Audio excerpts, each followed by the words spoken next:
Oh snap! We did it! We finally got a parents episode where parents who have never appeared in the series finally do! Why did that sound familiar? Oh wait, that's because it is! I guess it's Parent Trap, MLP Season 7 edition! Woo! And I get it, this episode is like a really big deal. Like a really big deal. Like a super duper big deal. Why? Well, unlike Rainbow Dash's parents, who have been missing from frame this whole time, Applejack's parents have always been implied to not be around anymore. From the shooting stars to the fact that they all live with their grandma, it was kind of this big elephant in the room for the longest time. There was a lot of fuss about how much the Hasbro gods weren't going to mention this because I guess it's illegal to mention death in a children's show. So, how do we tell the viewers why the Apple parents aren't around anymore? They moved away. They got divorced?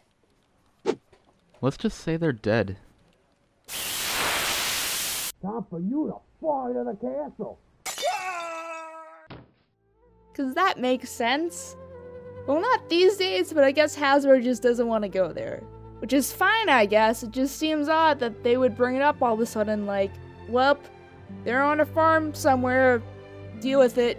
So having this episode come out of left field, I think in honesty was to get the fans riled up for something. That's fine and all, but some foreshadowing would have been nice. I'm just saying. Either way, I think both you and I are happy that Hasbro finally got the gumption to talk about this issue. It shows that they aren't afraid to talk about some darker issues. Well, they still dance around it, but it's still cool, I guess, or whatever. We get some amazing lore, some amazing characters, and honestly, this episode works so seamlessly and it almost feels like a Season 1 episode. Before going forward, though, I think we need to talk about some special guest stars. We have with us today William Shatner, who plays the other living Apple relative. Well, he is a Pear, but that's not the point that I'm trying to make, but whatever. Apparently how this happened is that Shatner heard about the show, I assume from John. I guess old guys talk sometimes. And Shatner, being a real-life equestrian, look it up people, was like, I'm in, and tweeted to the director of the show, and that's it folks, thanks for coming. William Shatner is in the horse house. Another bet. Okay, on your horse farm, all right? How many saddle-bred horses do you have? 34. Wait, is that including the colt that was born earlier this week? That mare had a foal? Tuesday. Well, I guess it's 35 then. All right. Shatner is the original brony. I'm honestly surprised things happen this way, and I don't know if I should be happy Shatner is here or slightly concerned.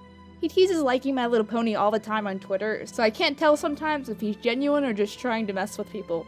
Whatever, I guess. He seems like a cool guy that loves the nerd interface, and I'm happy to have him. I just wonder if the show is going to follow up Gargoyle's attempt to have all the Star Trek cast members guest star constantly.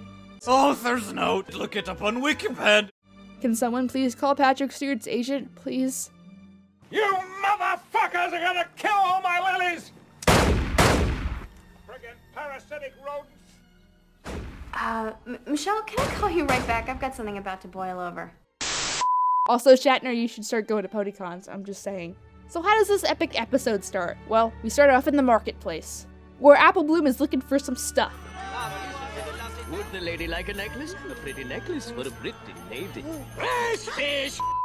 In the midst of stuff, she meets this old dude who gives her some pears. Oh, thank you. You must be new. I'm Applebloom. I'm Grand Pear. Welcome to Ponyville. You mean welcome back to Ponyville? Also, this line ends up being important. And does anyone think it's funny that Applebloom has never seen a pear before? I eat apples all day, every day, since I was a little fella.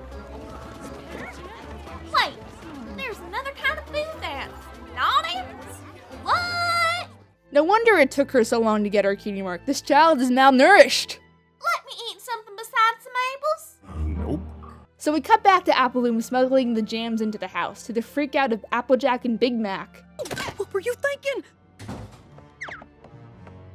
Quick, hide it! Don't you know it's illegal, young apple child? Granny Smith is gonna beat your ass because of pears in a jar. I can't make this stuff up, people. After some confusion, we wonder why this is all the way it is. I'm just hoping at this point that it's not going to be another redneck episode, but instead we get Peter New in drag, again, telling a Romeo and Juliet story. Alright, that's random, but I guess it works. Flashback. My mom says if you hold a buttercup under your chin, it'll make your chin glow. But it doesn't work on me. See? Does it work on me? In case you haven't noticed, William Shatner hates apples, and a feud ends up starting with Granny Smith. And I hope this becomes an internet meme or something. William Shatner hates apples!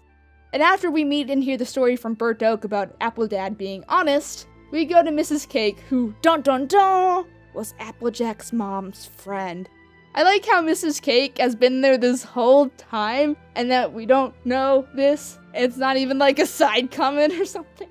Oh, there's Applejack, the daughter of my friend who's implied to have died off screen. I wonder if I should say something. Oh, but look at all this cake! And I also like how the name problem is suddenly brought up. In the show she was Savon Swirl, and now she's Mrs. Cake. I guess that her cake part of her name was inherited when she got married, but I guess we're not gonna talk about that right now. I'll shut up. So with this, we see the adorable little apples in their developing relationship, including a cute song with our other guest star, Felicia Day, who did that one thing that one time, and no one really remembers now. Which is a real shame, I like this musical. But I think what really makes this relationship work is the believable dialogue about them teasing each other, but still in kind of a cute way, like real life couples do. It's adorable, it's so adorable, I ship it.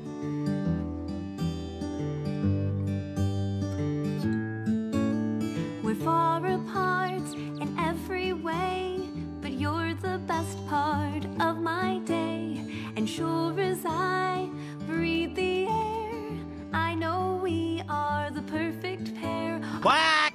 Quack!